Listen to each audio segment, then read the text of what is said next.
And so what we're going to have is two protons.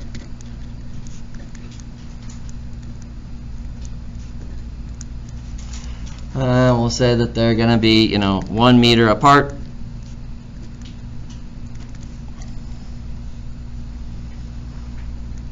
Okay.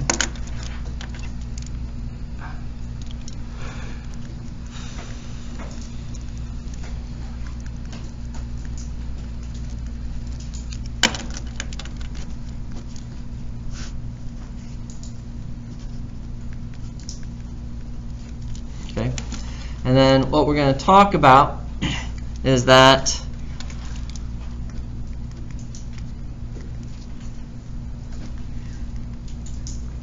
Q1 is fixed.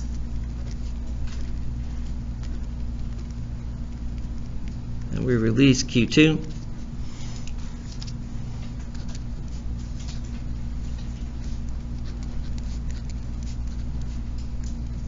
To move off to infinity.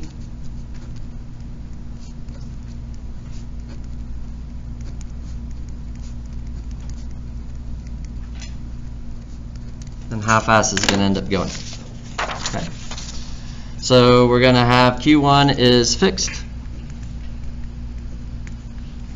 And then we're going to release Q2. And then it's going to move,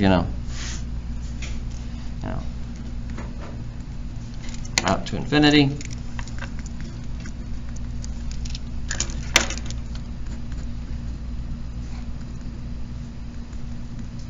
I want to know how fast. Okay. So what I would do is I would go in and start off with the energy stored in the configuration of our two charges. So UE like 1, 2. So this will be K, Q1, Q2 over R, 1, 2, don't square it. So 8.99 times 10 to the 9th. And the charges are identical, so plus 1.602 times 10 to the minus 19. We're going to square that. Divided by 1 meter. Don't square that, even though it wouldn't change it. Don't do it anyways. All right, and so then how much energy do we have stored in these two charges? And again, what you picture is that moving the first charge in place was free. But then to move the second charge in, I had to do positive work to load it into this position. And by doing positive work, I increased the energy stored in the system of the two charges. Okay? So how much energy do we have stored as electric potential energy?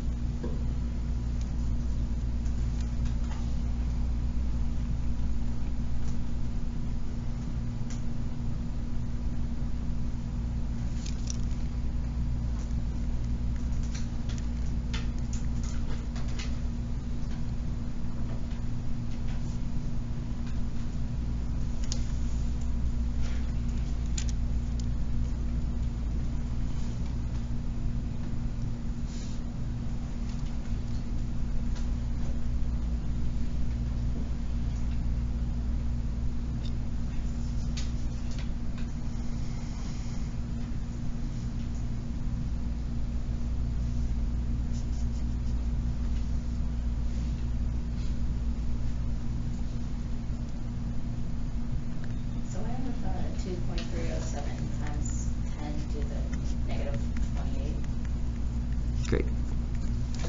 It's going to be small because it's negative 19 squared, so that's negative 38. Plus 9 is negative 29, and you're at negative 28, so that looks really good. That looks good. Okay? All right. Now what we can do is we can do by conservation of mechanical energy.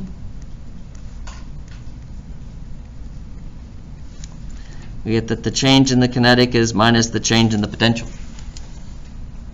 And so what we have here is this is the change in kinetic 1 plus the change in kinetic energy for particle 2 is minus the change in that electric potential energy that we're going to calculate. Because once it moves off to infinity, then once the separation goes to infinity, then the energy will go to 0. Okay? And then what we would argue is that charge 1 was fixed. So there is no change in kinetic energy for charge 1. Because it was fixed. And then what we'll get is that for our charge 2, we get that this is our 1/2 m times v2 squared equals minus, and then the final energy is 0 minus the initial energy is our plus 2.307 times 10 to the minus 28. We'll make it like that. And so then what I get is a minus, which will give us a positive, which is good. 2.307 times 10 to the minus 28. And I'll multiply that by 2. I'll divide by the mass of the proton, 1.67 times 10 to the minus 27. And this will give me my V2 squared. Take the square root of both sides. We can calculate how fast it's going. And it could have been a finite place. Yeah, I could have only moved it out to 3 meters or something like that. How fast is it going there? You know, but then all we would do is for the final energy, we'd actually calculate with the distance and then run the same calculation. Okay. And so, what do we get here?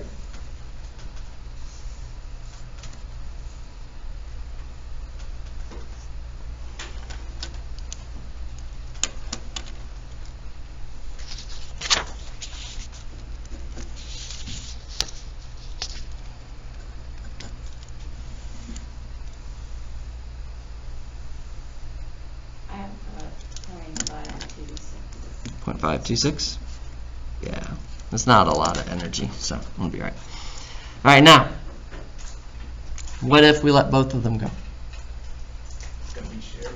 It's going to be shared, and that's the big deal.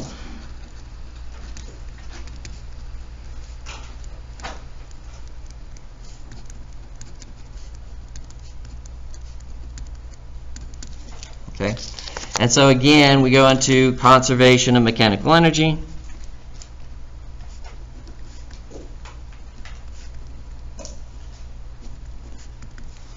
We get that our change in kinetic is minus the change in potential.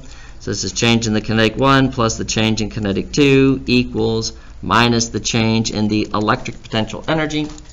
And so then what we get is that this is 1/2 m1 v1 squared minus 0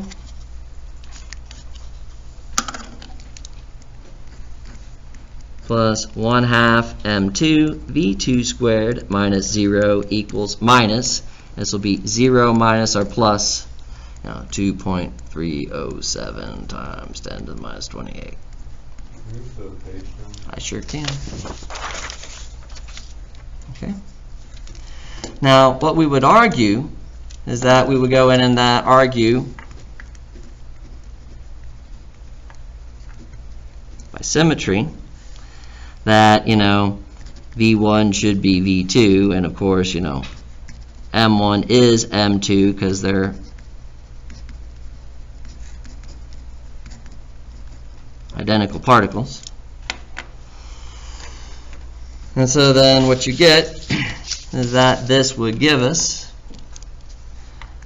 the mass of the proton times our speed squared equals this plus 2.307 times 10 to the minus 28. And so then to get the speed in this case, we take our square root of 2.307 times 10 to the minus 28 divided by our 1.67 times 10 to the minus 27.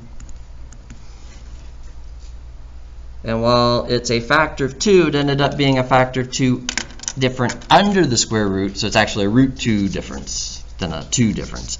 So it won't be, half the speed. It'll be the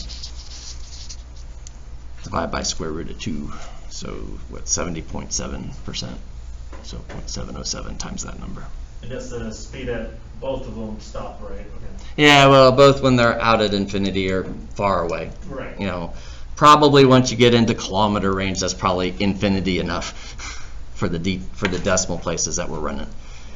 So it really doesn't need to be, two ends of the universe, kind of thing. So. especially at those speeds. That might take a little while. What's that? 0.37. Thank you. There we go.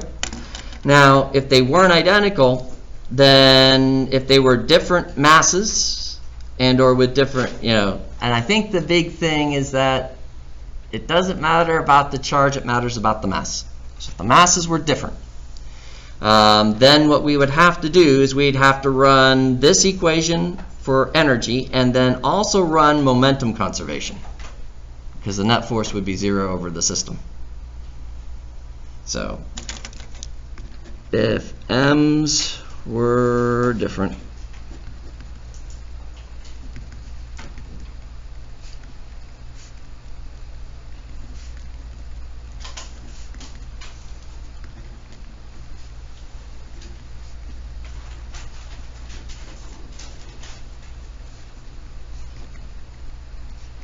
then we'd also need to do conservation of momentum. So, and I don't think you're going to see one like that. So I don't